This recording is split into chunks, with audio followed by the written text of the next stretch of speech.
Welcome one, welcome all to the latest Blog of the Boys Roundtable. It is Tuesday, October 4th, 2022, 7:01 p.m. Central Time on the dot. We are 1 minute late. We are live on the Blog of the Boys YouTube channel for our aforementioned Roundtable. You can watch us live on the Blog of the Boys YouTube channel. You can watch us after the fact.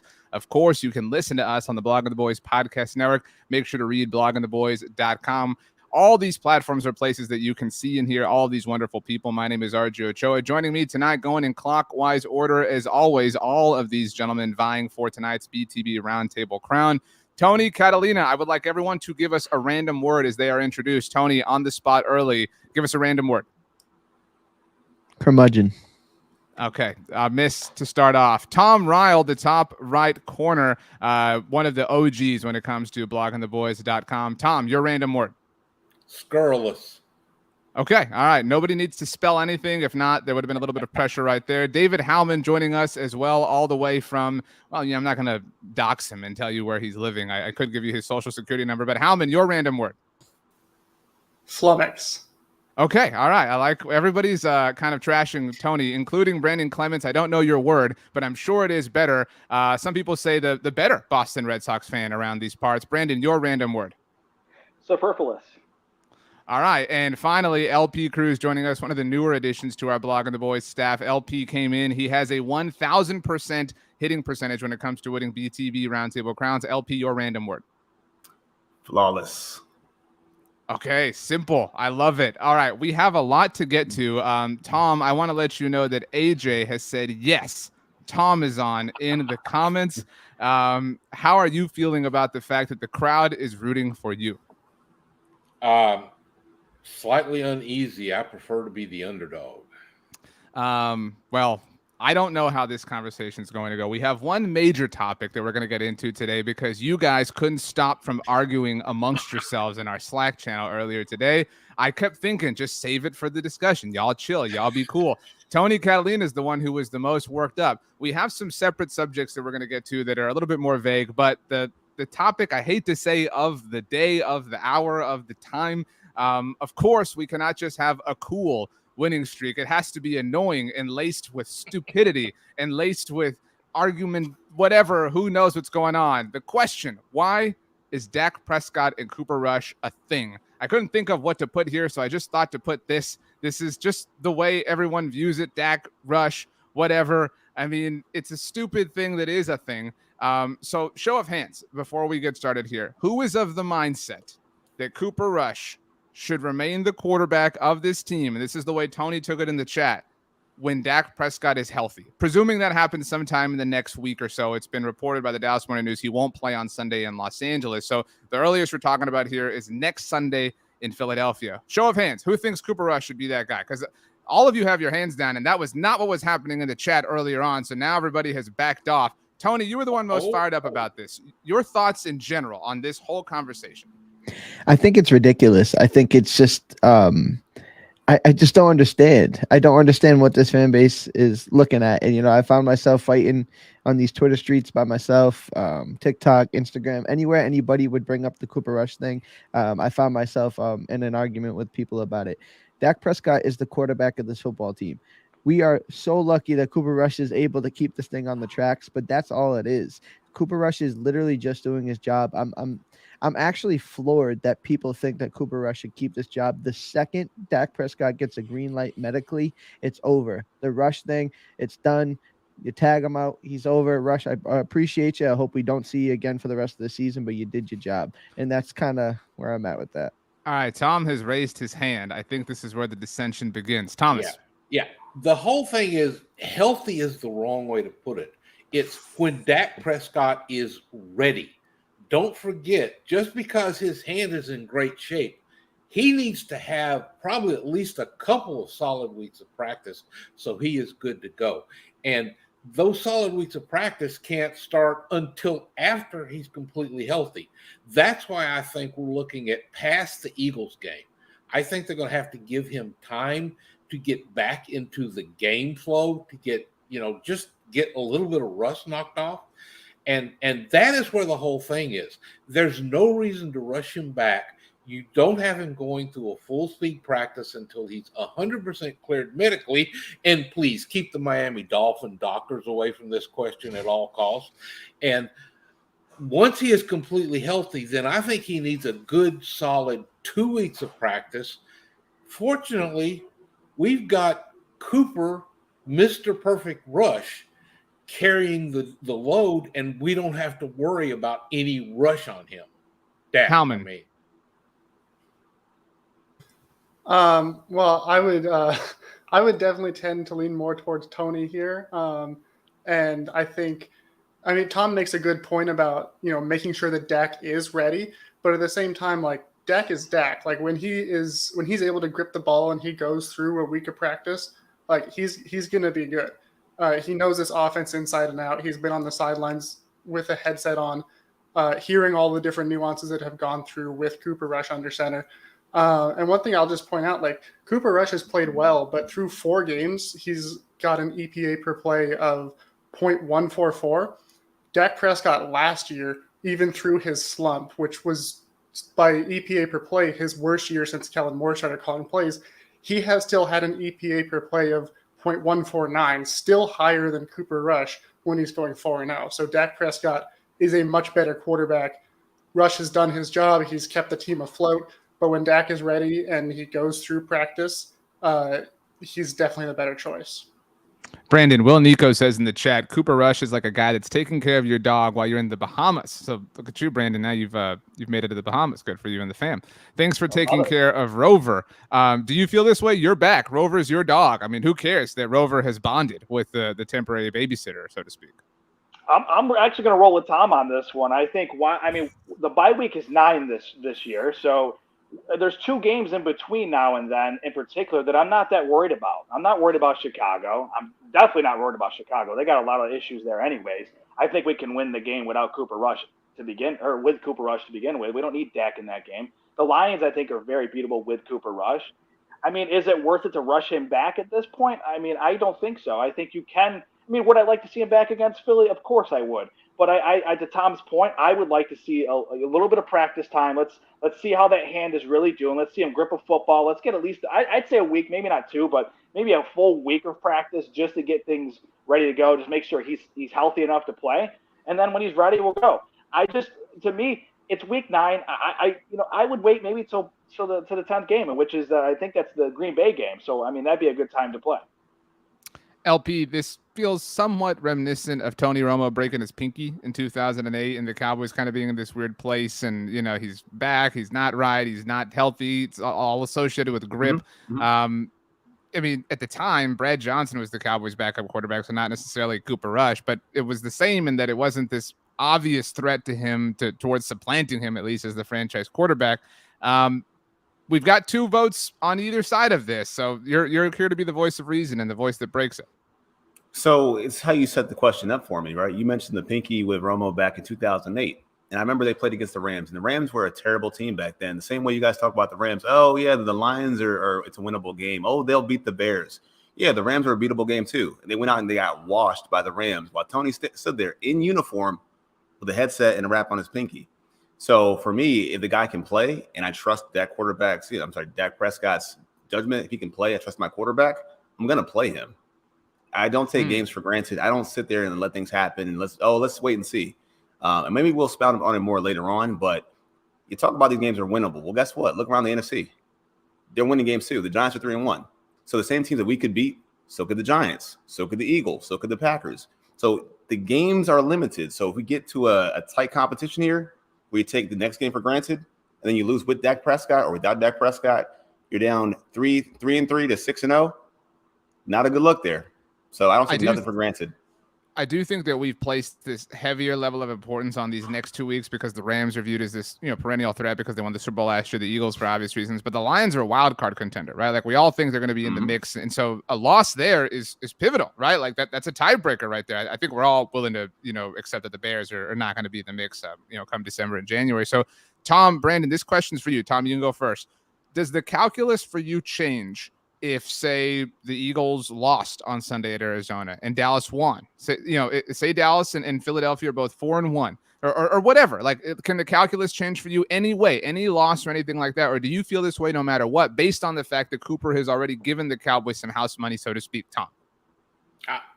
To me, the calculus should not change based on records or who the opponent is. It should all be a medical decision on, is Dak really healthy?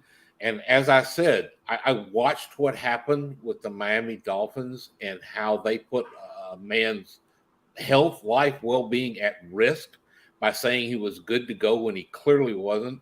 And I'm hoping the Cowboys have a better medical staff than that. And it's a far less serious issue, obviously, but they need to make sure they've got this hand right, that Dak is fully healthy, then let him practice. And, if he has any twinges at all, then they really need to tap the brakes and let him have a few more days to heal. I hope it doesn't happen. And if he's 100% ready to go by the time the Eagles roll up, then yeah, play him. I am questioning if he's going to be fully 100% at that point, and I don't want them to push it at all. Brandon, does the calculus change for you at all? No, doesn't change one bit. And just to kind of add to Tom's point about the Tua situation, there were different players on the Cowboys that were asked these questions. So how do you feel the medical staff has treated you and treated your stuff seriously? And they've all said, yeah, the Cowboys staff has done a great job. And I mean, I think that goes a long way as well. And here's the other point. It's kind of a hybrid approach. I agree with Tom. The health is the most important thing. Absolutely. We want to make sure he's good to go 100%. Now, it's also the fact that the Cowboys are 3-1 and Cooper Rush has won 3 in a row. So that gives us a little bit of a cushion. So in case there's a loss or two here and there between now and when he's ready, potentially 3-3, I would have taken that after Dak was hurt week 1. So that's where I stand.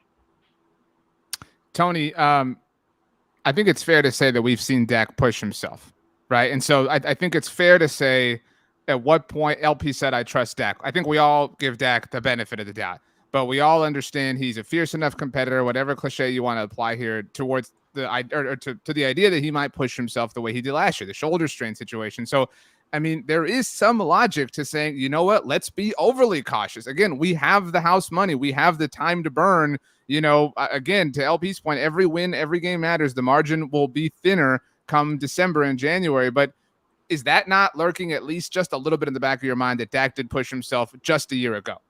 I think they kind of answered that question for us. I think if he came back early and was in for this Rams game, that's Dak Prescott trying to push the envelope, because that's like a 4-week timeline between surgery and this. But when we look at it, because he's missed 4 games, he's actually going to be sitting out 5 if he gets that Eagles game, because it's much closer to the 5th week of actual time off. So he's right in that window. If you believe anything they say that he was going to be out for 4 to 6 weeks, if he plays in that Eagles game, he in theory had 5 weeks between game action. So I don't think that the Cowboys are going to do anything to put him in danger. And I think it comes down to, and we've already seen Jerry and Steven say, it's a fundamental strength thing. It's all about his hand and how it heals, because they have a plate in there. The bone doesn't need to completely heal. In order for him to be functional, the plate in there and everything and the screws is going to keep it stabilized. It's going to be about gripping the football and being able to have the fundamental strength to play in a game. I think the team stopped him from doing it. I truly believe that he wanted to come back for this Rams game and try to be, this was the warm-up, because I think he understands how important that Eagles game is next week. And, and like I said, this is a good training staff, and I think they kind of stopped him from kind of going too fast for himself. LP, Tony mentioned what Jerry and Steven said. I think it's been really interesting to kind of read the tea leaves here, like Professor Trelawney and Harry Potter, and look at this and say, over the last few weeks, Jerry has backed off. I mean, at the very beginning of this, it was, he might be back for the Commanders game. And now it's like this morning on 105 The Fan, Jerry comes out and says he can't grip a ball. I mean, like, what has happened here? Do you think this is maybe like, let's just all be cool, let's all be cautious? Or, I mean, like, it is notable for Jerry Jones, I think, to say that's not something for us to, make a big mountain out of, but it's not completely insignificant either. I won't say that it's insignificant, but I do know that Jerry, at the end of the day, is a salesman. That's his whole pitch, is to sell. And I think what happened was, after he got hurt, you saw the ticket sales for the Bengals. So I have to sell optimism and hope. And look, I'll buy that, by the bushel. But the key is, though, once they realize that, okay, maybe we can kind of take this back a little bit, because he kind of changed it too, not so much with the Prescott injury and the timetable, but it changed based on winning some games now. What if Cooper Rush is playing this well or that well? So I feel like he may have segued or pivoted what his point was to sell optimism. And I can't fault him for that. And maybe the timeline was always the Eagles, or maybe beyond that. So to Tony's point, maybe that was the whole timeline, and Dak was just being Dak Prescott. So I see it as he didn't maybe change anything, or he changed his tune, but maybe he just had his narratives built in case something were to happen. And here we are. Howman, you, like me, are somebody who believes that Mike McCarthy's not getting enough credit. I actually would attribute some of Jerry's chilling out, so to speak, to McCarthy, right? McCarthy's come in and kind of said, hey, like, let's be cool here, right? But Howman, yesterday on Monday, Mike McCarthy himself says, yeah, I'm going to need to see Dak Prescott practice for an entire week. That's a little bit of McCarthy showing his cards in ways that we haven't seen before. What do you like? Do you think this is just McCarthy posturing? Do you think it's just talk? Do you think it's just him being frank? I mean, you've had a better read on McCarthy than a lot of people. Well, I do think you took the words out of my mouth, though, with talking about Mike McCarthy and his general approach to injuries leading into this. We've always seen him generally be pretty conservative and cautious with handling injuries, and that's one thing that has really stuck out to me about him. Regardless of all the other stuff with on-field results, he cares about the players, and he wants to make sure that if they're going out there, they're fully ready. We saw last week with Michael Gallup. Everybody made it seem like he was going to come back in that game, and then he just wasn't quite feeling ready. And they said, well, let's not push it. And I think that's what gives me confidence here with Dak, too, is McCarthy saying, like, he needs a full week of practice. We need to know for sure that he's going to be ready. So I'm feeling very confident that if Dak is going out there, it's because McCarthy knows that not only does he think he's ready, but he's already shown in practice that he's ready. And I think as far as, with Jerry, what he's saying in the media, I think part of that also there is a dynamic there with Mike McCarthy of, like, he's won 3 games with a backup quarterback when everyone thought they were going to be probably 0-4 by now. So he has a little bit more sway when he gets in that meeting room with Jerry, and he's like, all right, we're gonna take it a little easier with Dak right now. And that also plays into Jerry with they have one, so he doesn't need to sell it as much, like LP was saying. But I do think that it gives Mike McCarthy just a little bit more influence when he's talking to Jerry, being able to say, we've won 3 in a row. Why don't we listen to some of the other things I'm saying? Well said. Okay. We have 2 main points that we're going to get to now that we've gotten this Dak Rush thing out of the way. Shout out to Tony for keeping this cool, because based on the chat, it really seemed like he was going to lose it. But before we do, Joey has brought this up. It says, RJ, y'all have been killing the Cowboys front office. You have to admit now they knew what they were doing. I would like each of you, I'll go first to set you up. I would like each of you to give us a percentage that you believe the Cowboys deserve credit, and a percentage that you believe everything that happened, or a percentage that you attribute everything that has happened so far to luck. So what percent was planned, what percent was skill, and what percent was luck? Because to the luck point, as one example, Jerry said himself recently, I wonder if I did the fan, that they didn't anticipate Jason Peters being able to play guard. That kind of worked out for them. They did not plan on Tyler Smith being their star left tackle right away. This all kind of fell into place the right way.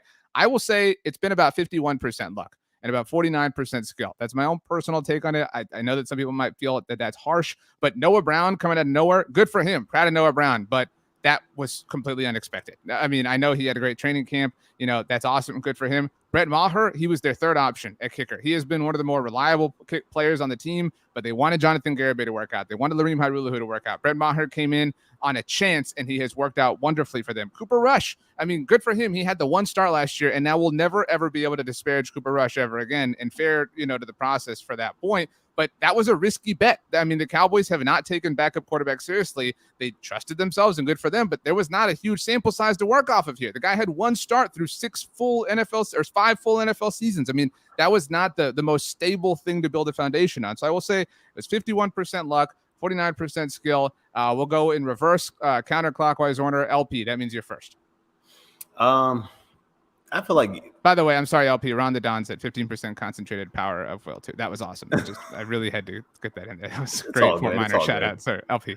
I mean, you could say more like 60-40, because I think I said it on Twitter today. I said you can give them credit for not signing Gregory, not keeping Gregory, and by proxy, Dorrance Armstrong. You can fault them and call them lucky for hanging on to Tank Lawrence. That's luck because they almost got rid of him. To your point. So 60-40, I mean, that's a big part of it. Also, the emergence of Donovan Wilson, keeping Wilson around, keeping him in tow. Mukuamu, because look, Izzy is not getting a lot of respect, and he should. Like, Izzy's playing really well. So give Izzy that respect as well. So I think a lot of it is luck. And just, hey, these guys we don't think much of are working out. Even Tyler Smith playing left tackle, like you said. So a lot of it seemed to work out just based on their favors. So I say 60-40, but. So you're saying 60 luck, the majority 60 being luck. Okay. 60 luck. Johnny Boy RN, Brandon says, what the front office has benefited from 70% luck and coaching showed up the rest. The moves made by this front office remain impractical. To LP's point, Brandon, okay, cool. Yeah. I mean, I hate the point, by the way. Oh, Randy Gregory's hurt. Good job by the Cowboys. Like, nobody saw that coming. Like, nobody's rooting for this dude to get hurt. That's just unfortunate. But Brandon, I mean, Matt, like, this defense is awesome. They could have also had Randy Gregory. like you can have it all. So Brandon, your percentages. I'm going to go. I'm actually a little bit higher. I'm 45 luck, 55% skill. So I mean, it's almost close to yours, RJ. I feel like they've fallen into a few things, like you said, Jason Peters. You know, he's going to be a Hall of Fame left tackle, and they kind of fell into the fact that he's playing decent at left guard from the small sample size that we've seen. And then also Cooper Rush. I mean, that's a little bit of luck too, but I would also say it's a little bit of skill because he's been around the program, you know, long enough. I mean, obviously he had a brief stop with the Giants, but overall he's been with the Cowboys. He's been in the program. They know what they know what they had in Cooper Rush. That's why everyone was like, oh, let's get Will Greer in there. When the Cowboys all along knew that Cooper Rush, they felt comfortable enough to hand him the keys while Dak was healing up. And then yes, Randy Gregory. That's another point. I mean, that was a tricky situation. Unfortunately, it worked out the way that it did, and unfortunately for Randy, he's dealing with a recent injury. I think he's on a 2 to 6 week timeline for injury. So I mean, that's kind of a bad luck for him. And we here's the other lucky part too is Dorrance Armstrong. I mean, a lot of people kind of wrote him off for the last couple years, and Dorrance has played very well. And then to LP's point, Izzy's been playing well, and that's just an example. Like Donovan Wilson, a 6th-round pick not that long ago. The Cowboys have so much draft capital on the roster at this point. You have to give the front office a little bit of credit for the skill that they have in the scouting department to have these guys on the roster. Yes, there's been a few misses thus far with Josh Ball, and we don't know what's going to happen with Will Letsko. He's still we'll see where he is, to be determined. So overall, it's to me it's a 45 luck, 55% skill.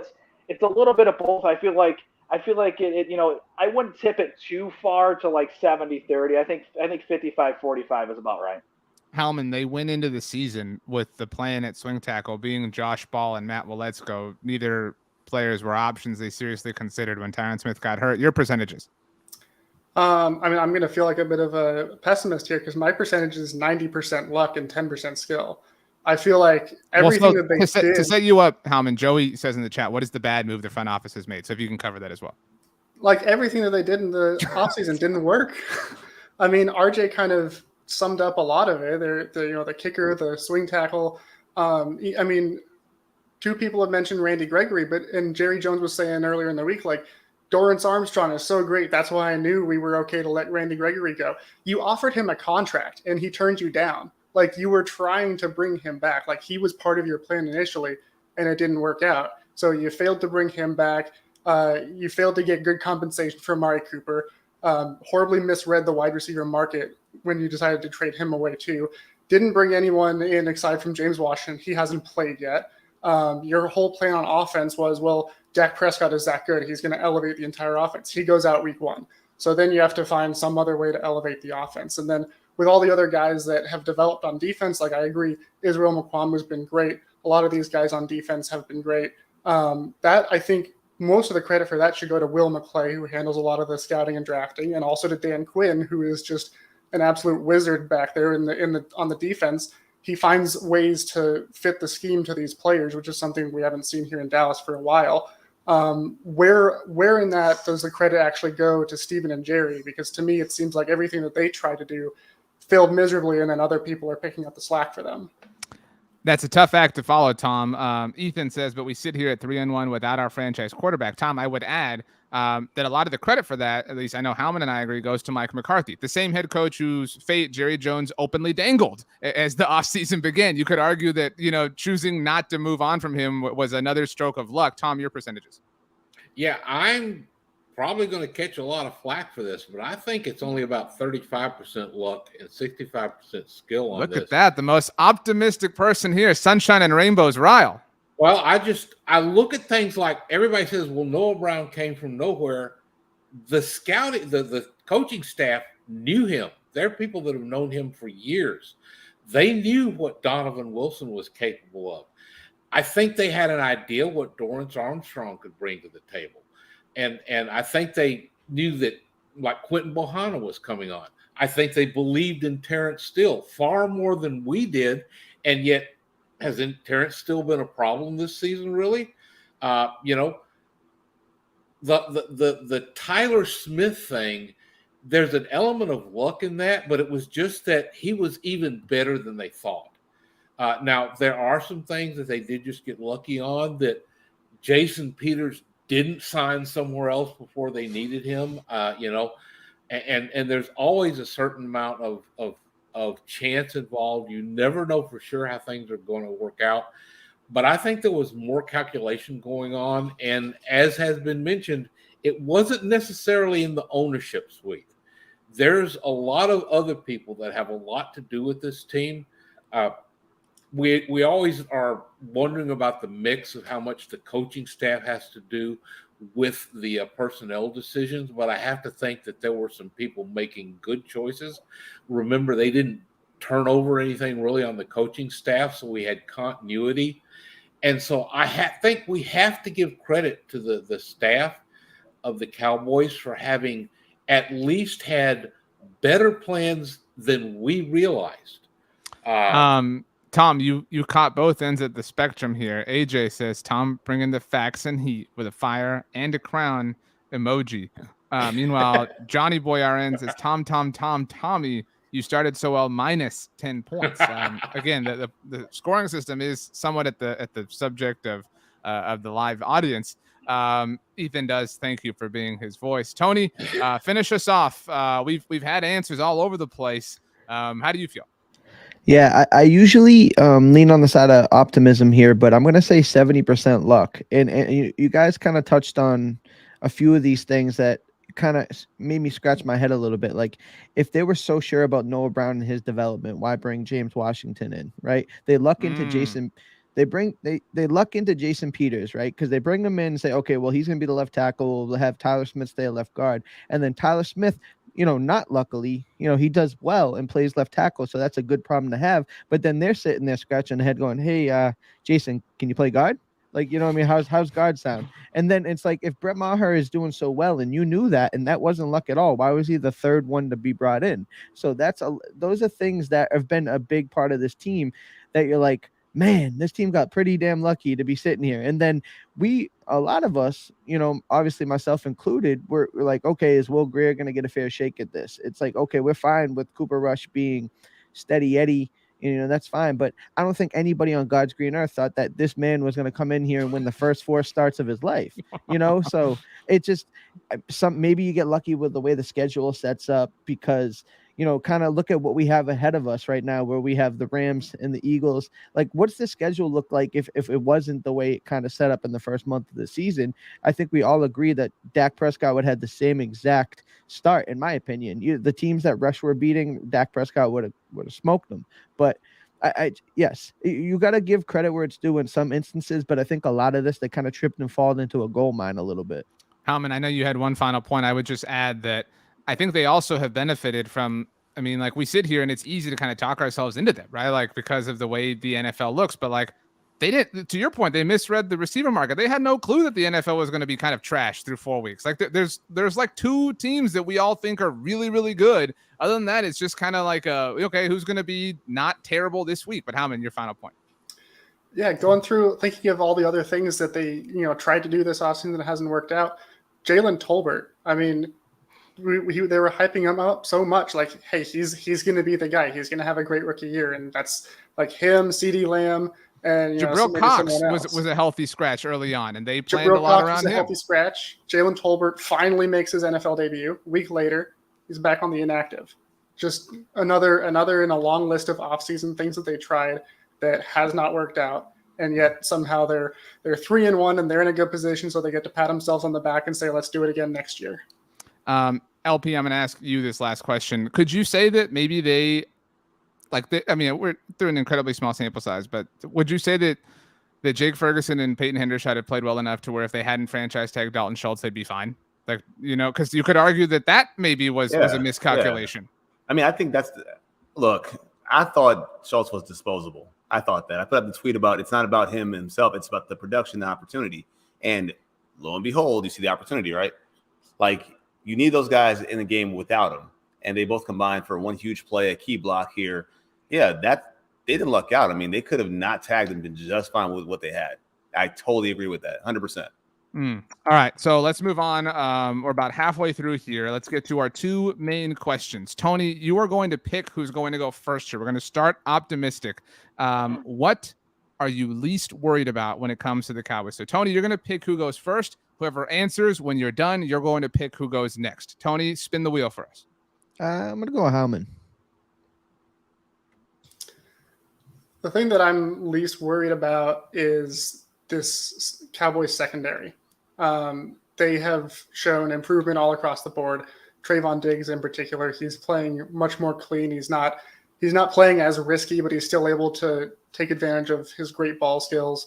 Deron Bland coming in and playing almost all of the snaps this past game with very little notice and playing a good game, getting an interception in the fourth quarter. And then these safeties. I mean, Malik Hooker is looking like a very, very good deep safety playing back there. He's really doing a lot of work erasing the back end of this defense.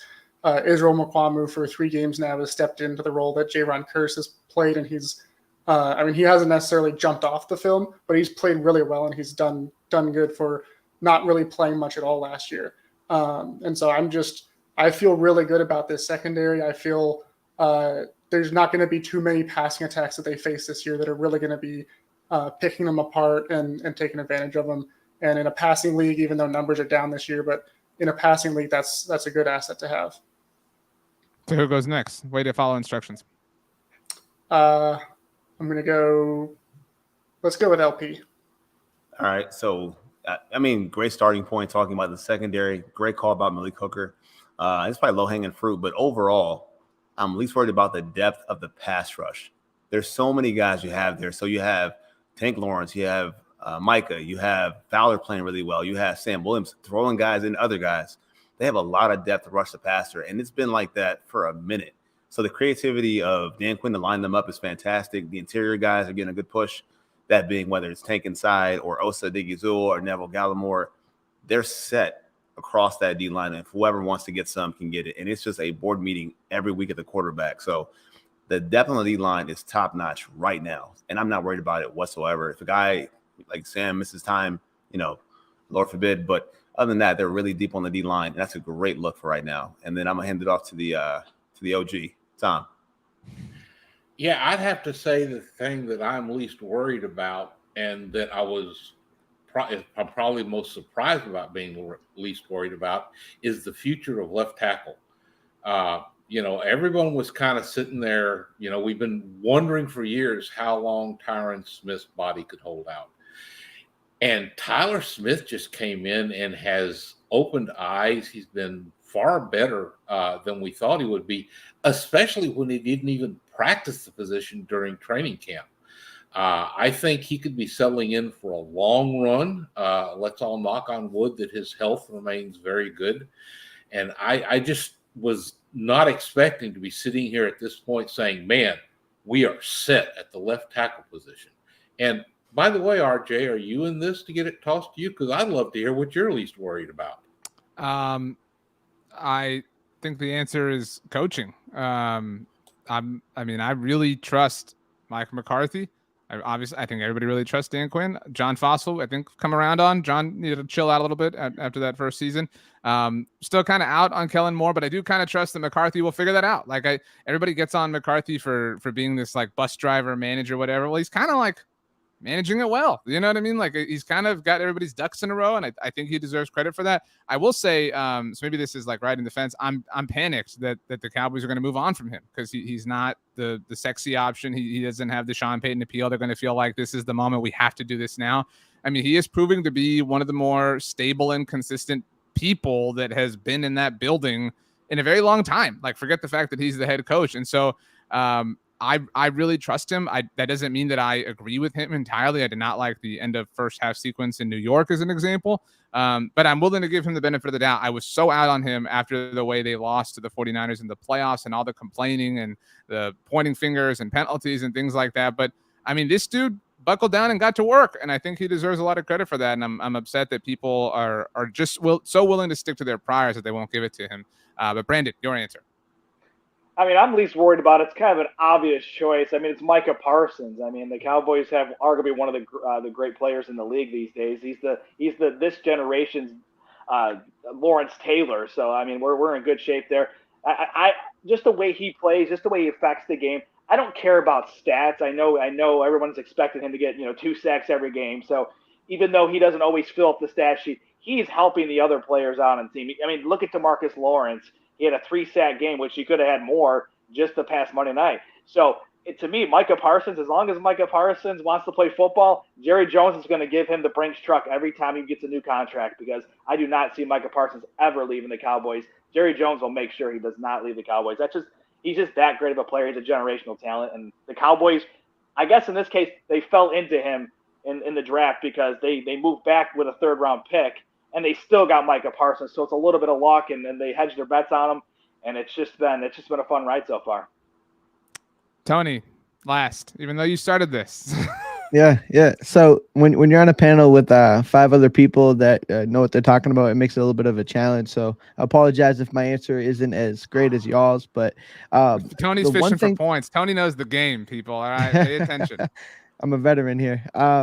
So my thing is, I think it's Dan Quinn. I think that's you said the coaching staff, and David said the secondary, and Brandon said Micah Parsons. These are all cheating, is what you're saying, right? Understand? No, I would. My thing is, as long as Dan Quinn is scheming up that defense week to week, to me, the pieces are almost like it doesn't matter, because we've seen what Mike Nolan couldn't do with this defense. Now Dan Quinn inserts his type of guys in there, and the way that he schemes it up and uses Micah Parsons as a chess piece, and he gets creative in the middle of that defense in the front 7.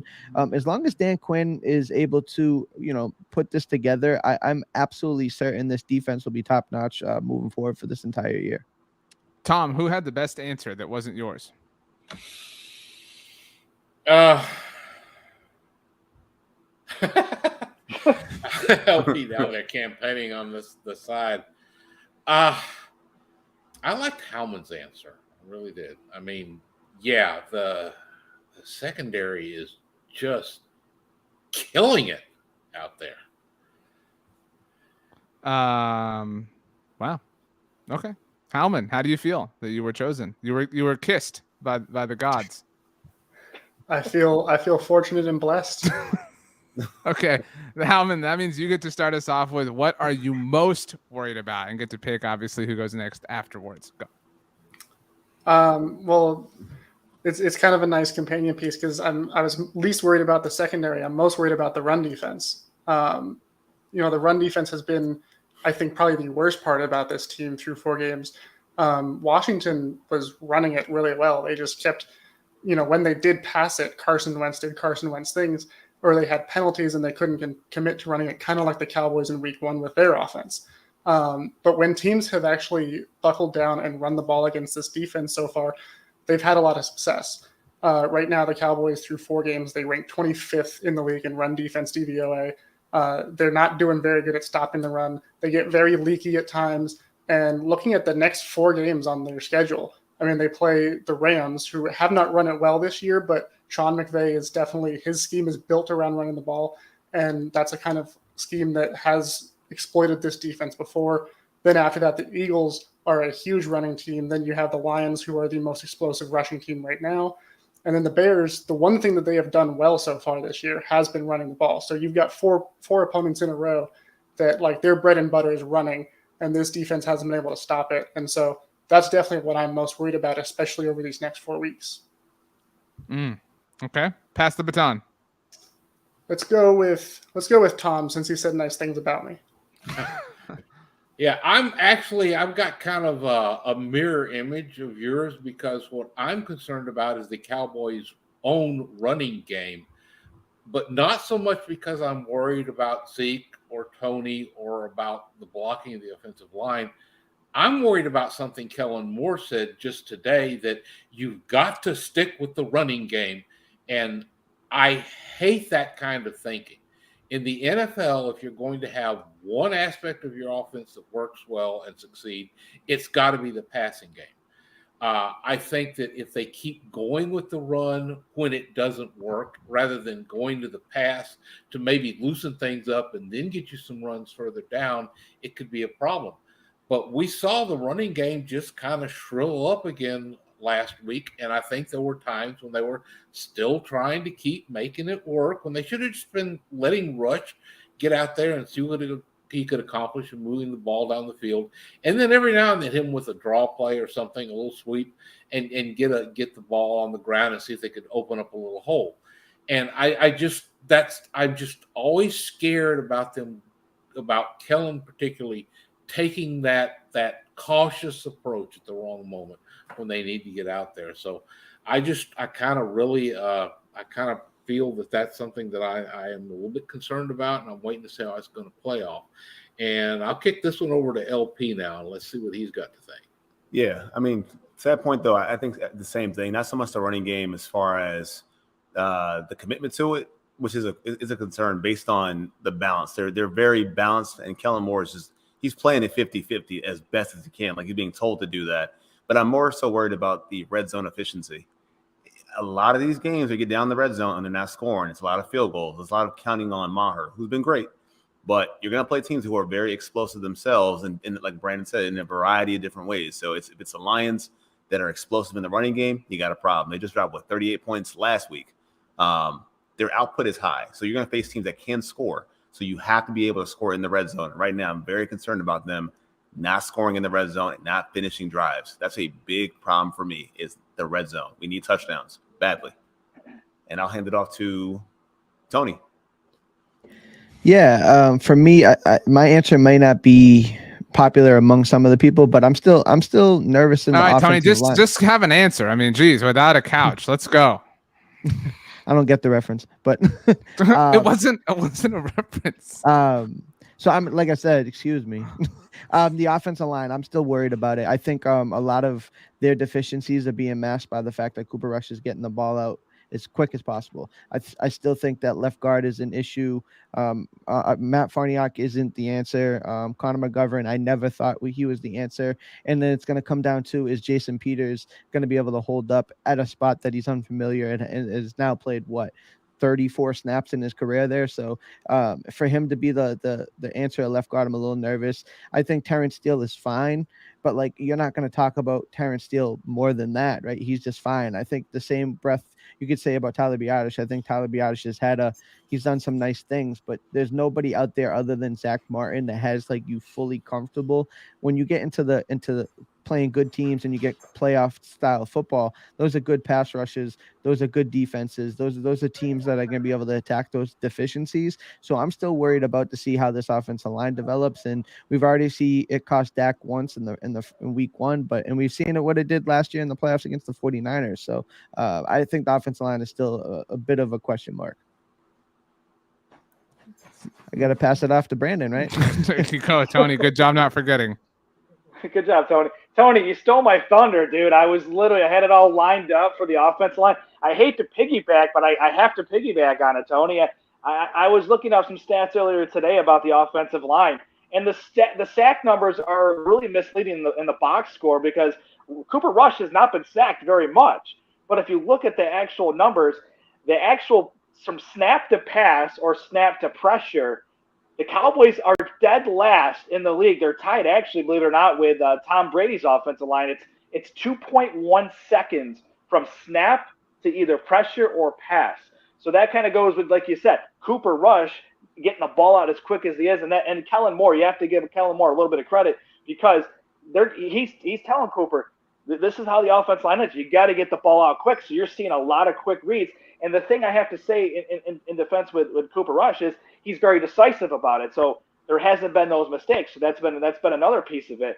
And going along with the offense line a little bit further is I also would say the running game has masked it a little bit too, because Zeke and Tony Pollard have both gotten it's not sexy numbers, but they've gotten 4 yards on average per carry if you average it out for the season, when there could have been either a zero gain or negative yardage. And that's because the offensive line is just not creating enough space to get those holes and let Zeke and Tony get those big yards. Now, I also want to add Jason Peters is, what are we doing here? I know we just signed him. His snap increases have gone from, I think, week 3, it was in the 20% range. And then just past week, in week 4, it was in the 30% range. So, yes, we're seeing a slight increase in play. I don't want to see 20, 30% of Jason Peters. I want to see 100% Jason Peters at left guard. And I want to see, obviously, Tyler Smith left tackle. You got Jason Peters left guard, Biotish at center, obviously Zach Martin right guard, and then Terrence Steele at right tackle. Because here's the thing. We need to have that interior solid and ready to go, because last time I checked, the Rams are on the docket. And there's a guy named Aaron Donald that's going to be coming after everybody. So you got to have Jason Peters in there to help out against a guy named Aaron Donald. Nobody passed it to me. Wow, no big deal. Not like points are up for grabs or anything like that. I will say, I'm going to sound like Tony here. This might be unpopular. Nobody might agree with it or whatever. Get to the answer. Nice, Tony. Let me be very clear here. If all Dak Prescott could do was put the ball on the ground and then, bend down and push it forward with his face mask, he would still be a more functional quarterback for this team than Cooper Rush, to be very certain and very clear about this. Now, that being said, I'm worried. I mean, we kind of haven't seen Dak, right? Like we really at all. And the second half of last season was bad. To your point earlier, Howman, it was still superior to what we're seeing with Cooper Rush, but I think we're allowing ourselves to daydream a little bit. Tony, you've talked about like when you let your mind wander when you're driving or something like that Dak is going to come back and be the guy from the first half of last season. What if he's not? Like that was a question to ask as this season was beginning, and it got off kind of on a left-footed start. So what if he doesn't come back? Then we all agree this style of play in all likelihood isn't sustainable, right? Like, and so I'm not, proposing that Dak is going to be equivalent to Cooper Rush here, but if he's not capable of elevating this team, then they have a ceiling that is something that I don't think that any of us anticipated or expected. And that's probably my deepest, darkest, most insecure fear when it comes to this team. Tom. You just kind of loop this back around to the beginning. Where Tom, that's what I'm doing here. It's all about symmetry. Yeah, getting back to it. On everything. Welcome to the idea of the podcast, Tom. Yeah. Welcome aboard. But, do we really want Dak Prescott to debut against the Philadelphia Eagles, the only undefeated team in the NFL? Yes, 100%. Yes. Okay. Are you sure of what you just said? The moment you start, look, to be very clear, this is my deep, dark, insecure fear. I don't think this is going to happen, but it is existing in the world of possibilities.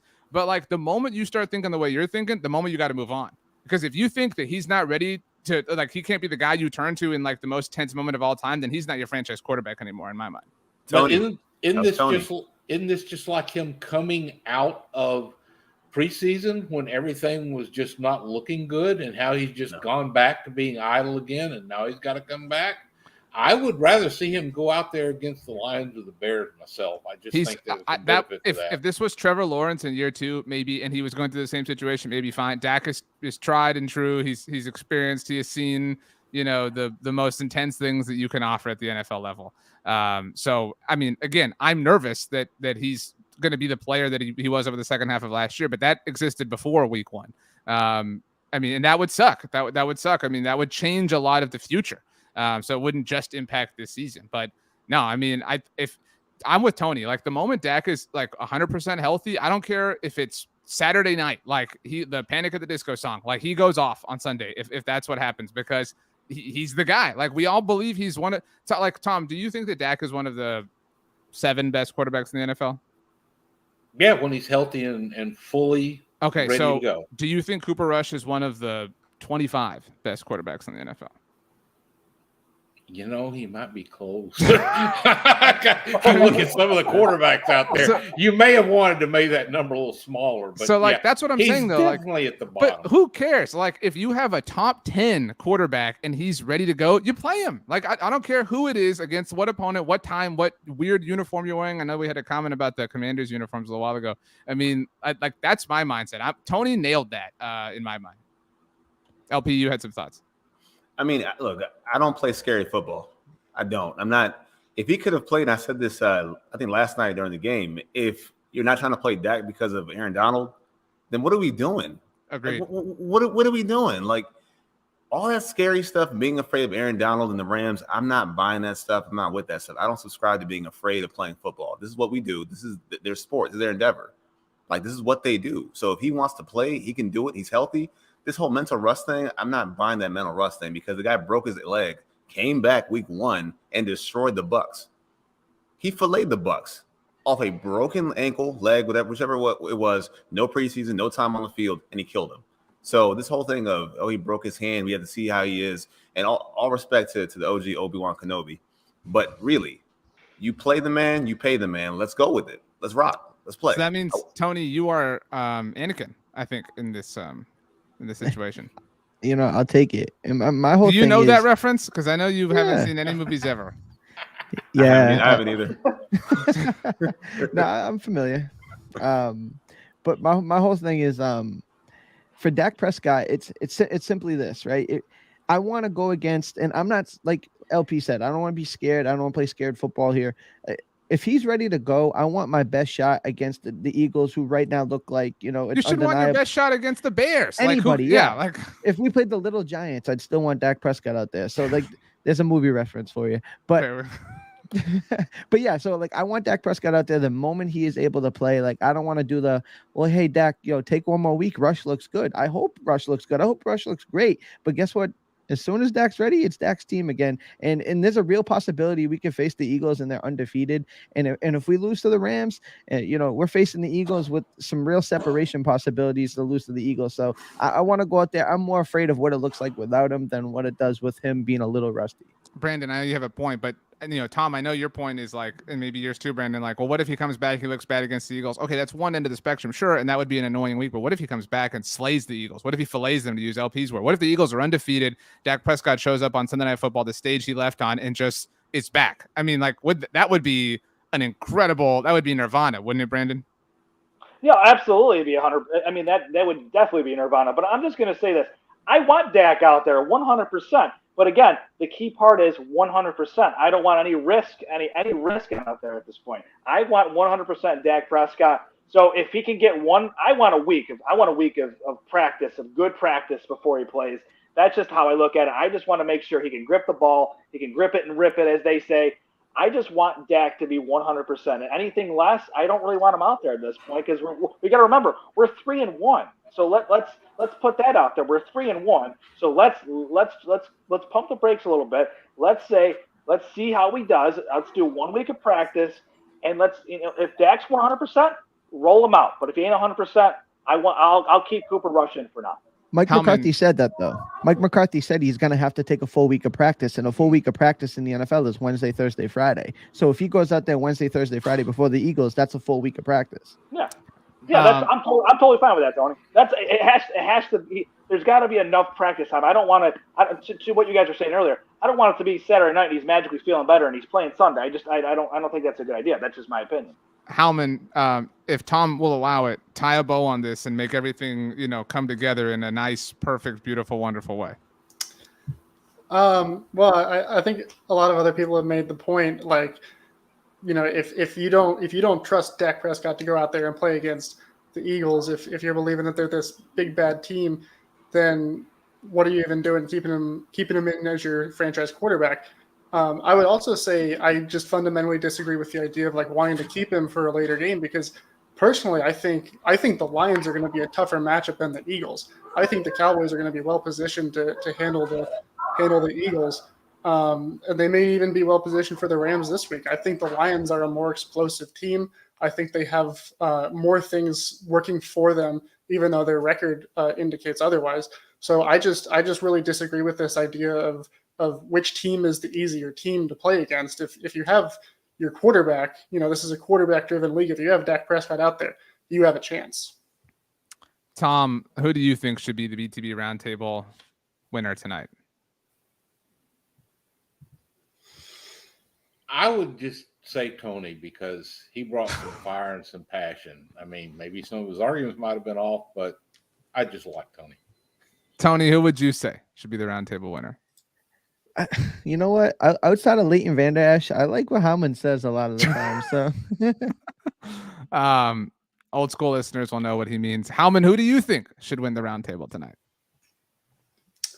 I think I got to go with Tom, because he took some unpopular opinions, but he backed it up.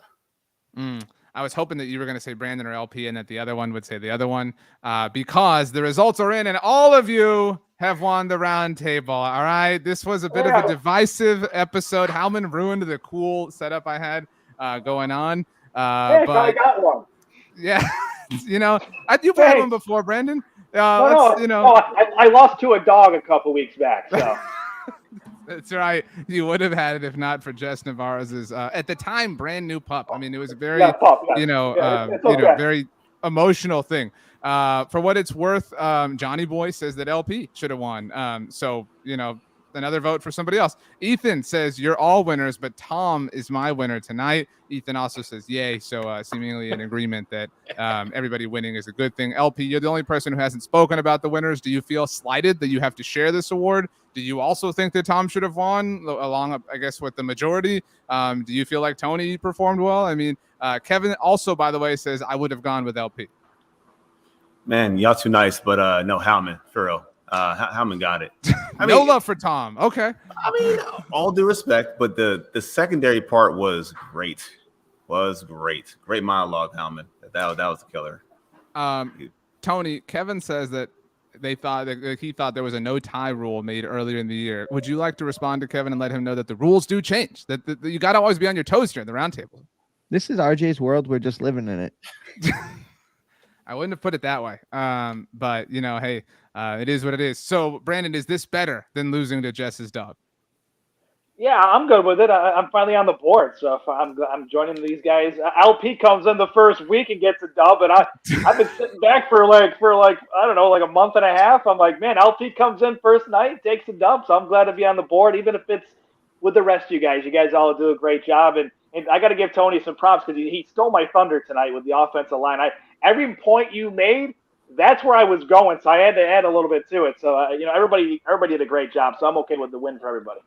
Tom, I will say that it was a 5-way tie, which is why you all won. So if you had the 10 points that were taken away from you, you would have won.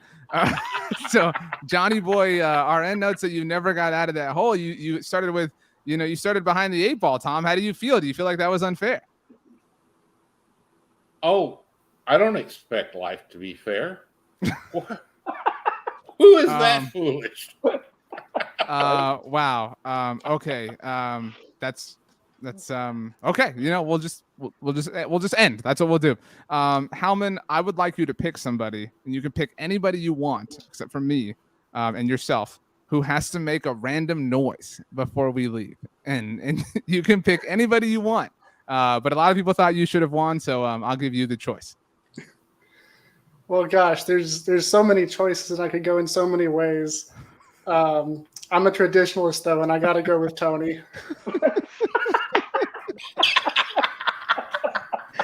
Oh, my God. Come on, Tony. What? What was that, dude? Disturbed.